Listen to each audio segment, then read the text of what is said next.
Welcome to ETV prime.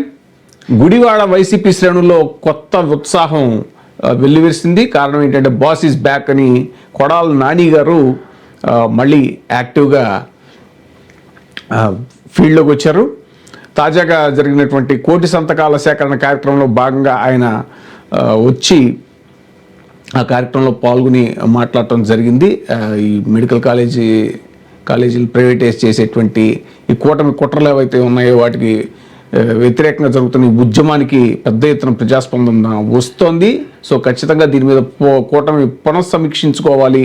అలాగే కేంద్రంలో ఉన్నటువంటి ఎన్డీఏ కూడా ఈ విషయంలో జోక్యం చేసుకుని ఇది ఆపాలి, ప్రైవేటైజ్ కాకుండా ఆపాలి అనేటువంటిది ఆయన చాలా స్ట్రాంగ్గా మాట్లాడారు. కొడాల నాని గారు 2024లో ఓటమి తర్వాత దాదాపుగా కొంచెం పార్టీ కార్యక్రమాలకు దూరంగా ఉన్నారు. అప్పుడు తెలుగుదేశం పార్టీ కూడా ఆయన మీద కొన్ని కేసులు పెట్టడం జరిగింది. వాటికి బెయిల్ కూడా వచ్చింది ఆయనకి.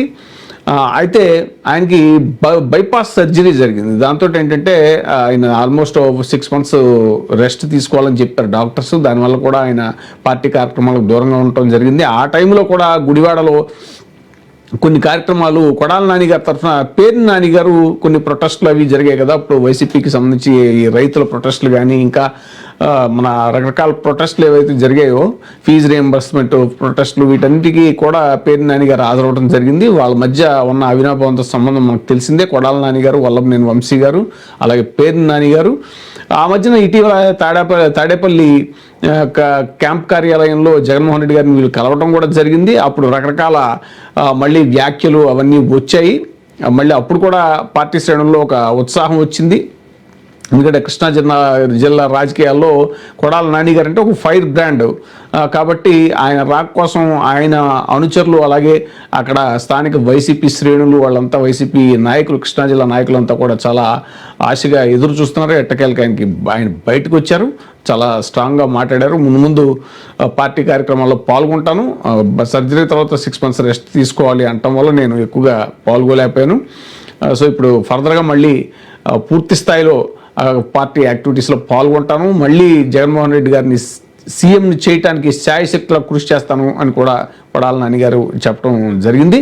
ఆయన అప్పట్లో మధ్యలో కొన్నాళ్ళు ఈ స్టేషన్కి వచ్చి సంతకం పెట్టి వెళ్ళే టైంలో కూడా పార్టీ కార్యకర్తలని వాళ్ళని జస్ట్ పలకరించి వెళ్ళిపోవటమే తప్ప, పలకరించి కారుకి వెళ్ళిపోవటమే తప్ప ఏ రకమైనటువంటి తన ప్లాన్ ఆఫ్ యాక్షన్ అది ప్రకటించకపోవడంతో కొంత నిరుత్సాహంగా ఉన్నటువంటి శ్రేణులు ఏంటి ఈయన ఎప్పుడు మళ్ళీ యాక్టివ్గా కార్యక్షేత్రంలోకి దిగుతారు అని ఆశగా ఎదురు చూసినటువంటి వైసీపీ శ్రేణులు, గుడివాడ వైసీపీ శ్రేణుల్లో ఇప్పుడు రెట్టింపు ఉత్సాహం వచ్చింది. వాళ్ళలో ఒక కథనోత్సాహం వచ్చిందని చెప్పాలి.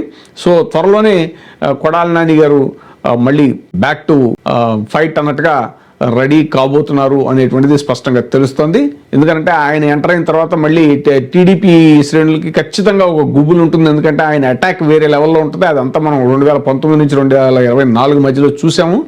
ముఖ్యంగా టీడీపీలో ముఖ్య నాయకులు ఎవరైతే ఉన్నారో టాప్ లీడర్స్ పైన వాళ్ళంతా కూడా మళ్ళీ వాళ్ళలో ఒక గుబులు స్టార్ట్ అవుతుంది. ఎందుకంటే నాని గారు వేస్తే అటాకింగ్ ఎలా ఉంటుందో వాళ్ళకి తెలుసు ఆల్రెడీ.